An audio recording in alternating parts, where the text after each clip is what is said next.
Welcome, people. You're back at again with another video. It's not looking good, bruv. It's not looking good right now. I won't lie. Now, yesterday, Chelsea played Bournemouth, right? And it ended 0-0, right? Away from home. And I said in the preview that anything less than a win would be criminal. So each one of the squad members, right? Even those who played well, right? Each one of the squad members, as well as the entire coaching staff, will need to serve a year of time in prison, at some point. Now because they're busy with their careers at Chelsea Football Club, they can't serve that year of prison time right now. They're gonna just have to serve it later on, when they're done with their Chelsea career.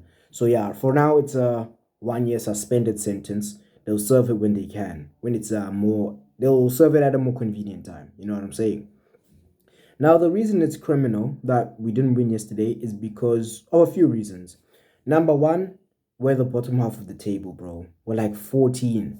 That's so bad. That is so bad. You know what I'm saying? Then on top of that, Bournemouth were open yesterday, bro. We had so much space, bro, in the midfield. Yo. I can't I can't describe the amount of space that we had, bro. It was too good. The amount of space there was looking too ping. Whether it was in the midfield or in the final third, there was space available. Number three, we had chances yesterday and we didn't put them to bed. So yeah, those are the three reasons that they need to serve their suspended sentence at some point. Now, I'm not gonna I'm not gonna come here and shout, I'm not gonna get angry, right? I'm just gonna reiterate something that I've said before. I said it in a recent video. I said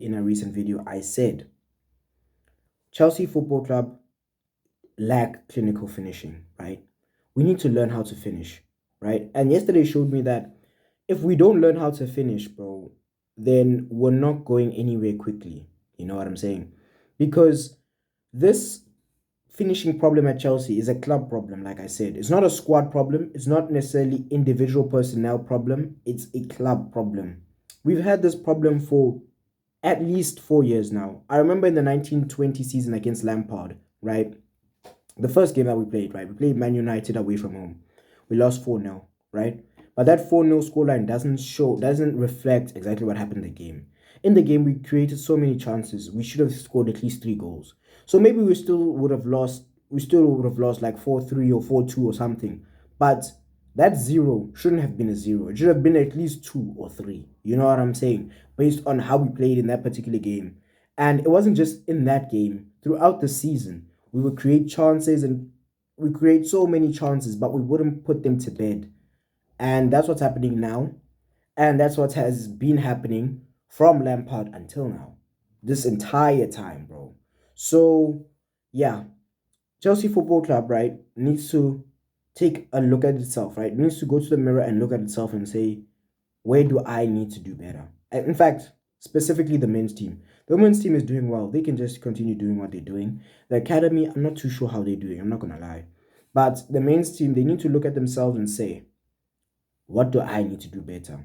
And number one on that list is put the chances to bed when you have them. Be clinical in front of goal when you have the chance to be right there by the goal. You know what I'm saying? Yesterday, the first 20 to 30 minutes, we were playing very well. And I think it's a consequence of Bournemouth. Bournemouth giving us so much space in midfield and in the final third, right? Which is why we were seemingly playing so well, right? So that is a factor. But then again, we were moving the ball nicely. It was looking good, bro. It was looking nice. New boy Leslie Kochukwu looking so comfortable at midfield, playing with poise, playing with precision. Bro, it didn't look like he was making his Premier League debut. It looked like he's been playing. You know what I'm saying? He just looked so settled. He didn't look out of place. It was fantastic. Now, with all that said, chances were created too, right? But we didn't put them to bed. Nicholas Jackson hit the post, you know. Raheem Sterling hit the post in the second. He hit the crossbar in the second half. Mudryk created a great chance for Gallagher, which he didn't put to bed. So there were cases where I can see what we're trying to do. The football that we're trying to play is great, it's looking nice, right? Easy on the eye, but then we didn't score, so it doesn't matter. You know what I'm saying? So yeah, that's disappointing. And actually, when I look at the first half, right, and I look at the first 30 minutes, there's no one who I can look at across the entire team who I can say this person isn't doing enough, this person is playing badly. There was nobody in that whole team, right? We started with a back four, right? We had Malo Gusto right back, right centre back Thiago Silva. Sorry, right centre back Axel Disasi, left centre back Thiago Silva, left back Levi Colwill, and then Robert Sanchez was in goal. Then we played a midfield three, right? With 1-6 and 2-8. The six was Leslie Wochukwu, right, making his full debut in the Premier League, right? And then the 2-8s in front of him were Enzo Fernandez and Conor Gallagher. And then we had a three up top of Muchuk on the left, Sterling on the right, Jackson through the middle, right? Now, like I said, first 30 minutes, there's no one who I can look at in the team to say, this person didn't play well, whatever. Like, it was looking very good. But I was getting concerned that we're not scoring, right? And we know that's a major problem with Chelsea. So, yeah, I kind of saw this coming, this result, the 0-0, right? In terms of Mudryk, right? He's been someone who hasn't had game time this season, right? So much. Mudryk did well. There were instances where he made mistakes and stuff like that, but on the whole, Mudryk did well. Nobody can look at that and say, oh, Mudryk played badly. You can say, oh, he should have improved in this or that way, but you can't say he played badly, bro. So, yeah. In the second half, right, I will say that we didn't play as well as we did in the first half. That's what I will say for sure, right? In the first half, we were controlling the game, right? We were on Bournemouth's neck, right? And in the second half, I think we kind of stepped off the gas a little bit because we did still create a few chances here and there, but not in the same way that we did in the first half. And then also we gave away more chances to Bournemouth, right? And to be honest, if it wasn't for Robert Sanchez yesterday in goal, we would have lost that game, right? I roasted him in the preview, right? I ripped into him, but he played so well yesterday. That's what I wanted to see from him. So for that, I say, well done, Robert. Keep it up. Prove me wrong, right? With every performance going forward, bro, prove my words in that video wrong, please, bro. He did well yesterday. So people will look at this and say, oh, it's on Poch or whatever, right? This whole result and everything like that. But that's not necessarily how I see it because, like I said, the finishing problem has been there for a long time, 4+ years now, right? So I don't think we can necessarily look at Poch when he's been here for just 5 games and say, you're the problem. How does that make sense? This problem was here before he got here. So he's not 100% the problem, even if he's a part of it. With Pochettino, what I want from him, bro, is two things, right?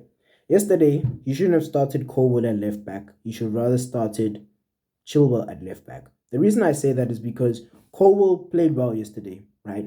In his role as a left back, right? Defensively solid, but he didn't go forward at all. What did that mean? That meant that Mudryk is not playing with anybody high up the pitch. He's not having the same kind of connection with Colwill as Raheem Sterling was having with Malo Gusto. And then when you look at the fact that people will be on Mudryk's neck and say, oh, he didn't do enough, whatnot. That time his left back was not supporting him high up the pitch. So what do you want Mudryk to do? Given the fact that Colwill didn't support him at any point, really, he did incredibly well. So going forward, Pochettino, why are you playing Colwill at left back, bro? Suggestion, play him left centre back and play Chilwell left back, or play Thiago Silva left centre back, play Chilwell at left back. Either way, whatever you choose to do, play Chilwell at left back so that him and Mudryk can build that chemistry. We can get more out of Mudryk and we could get close to results, Just a suggestion, right? And then what else does he need to do? But there was something else that he needs to do, bro. Oh yeah, he needs to draw up a plan of action on how he's going to address the finishing problem. Whether that's Nicholas Jackson doing extra drills, right? Because you can see that he has potential, but he's rough. He needs to be molded, right, as a striker, right? So maybe he needs extra finishing drills. But not just him. Gallagher as well. He had a chance. He didn't put it to bed.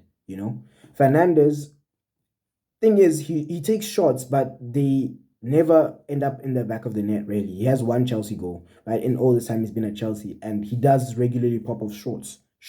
So yeah, he needs to do better. Sterling Sterling is okay. Sterling's okay. You know what I'm saying?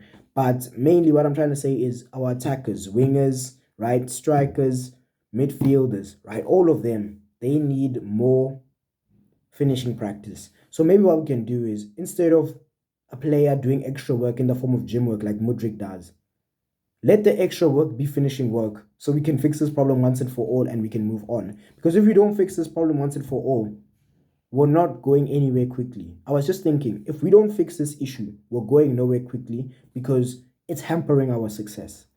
So, yeah, I think that's all I have to say. I don't have much else to say. What else is there to say? I think that Bowley didn't understand what he was getting into in terms of owning a football club and trying to be hands on and directly involved. You know, I don't know if he did his research, but if he did his research before buying Chelsea, then he should have known that this is a problem. Even if he was still learning football at the time, he should have known that this is a problem. The higher ups at Chelsea, the board of directors, they should know that this is a problem. If I can see it, why can't they? You know what I'm saying? So, yeah. Well, if they didn't know it was a problem, right, it's showing itself now, and I think everyone can see it. And I just wanted to go over something that Axel Disasi said in his post-match interview. I have it written down. Let me just read it real quick. He said, "We created so many chances. We need to kill the opponents when we have the chance to do it." Right? Cool. So if Disasi knows it, that means Pochettino and his coaching staff know it. Which means if they know about the problem, right, the problem has clearly defined itself based on our performances over the last 5 games, they can now work towards fixing it, you know. If 10 games goes by between now and later on, and it's still the same problem, then we look to him and we look to Pochettino and his coaching staff and say, big man, what positive impact have you had on this team? So yeah, that's all I have to say, really. I don't have much else to say in terms of like screaming at this player, screaming at that player. The points to take away are finishing needs improving. Robert Sanchez was excellent. Leslie Gochuku was excellent. Mudrik did well. And Poch needs to play Chilwell at left back, not Colwell.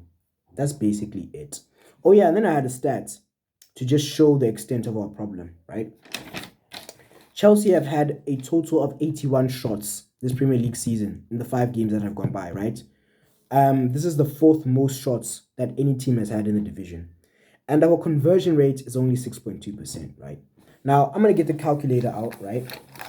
And see how many goals do we expect to score with that kind of conversion rate, right? So 81 times 0,062, right? Yeah. Look at that. Look at that. Just 5 goals. Just 5 goals. And I think that's how much we have. So, yeah, the conversion rate needs to be improved, bro. If we improve that, then things look better. They begin to look better because we do create chances. Yesterday, Bournemouth were open, so they made it easy to create chances. When we come up against a team that play better than what Bournemouth did and are more compact, right? They're playing with a low block. It's harder to get in behind. We'll still be able to create chances. We'll still find a way because we're good enough to do that at least. And then if the finishing is on point, we're going to be fine. Then if we're playing a bigger team, right, like Man City, knowing that we're not going to have the ball, they're going to have the ball. We'll still have instances where we've got the ball on a counter-attack or something like that, right, and we have a chance to score. We just need clinical finishing in those situations. We're going to be okay. But like I said, until the problem is fixed, bro, just know. Just know. Chelsea are not going anywhere quickly. So, yeah, that's all I have to say. Peace, people. I'll see y'all Friday or Saturday for the preview for the Aston Villa game. Awe.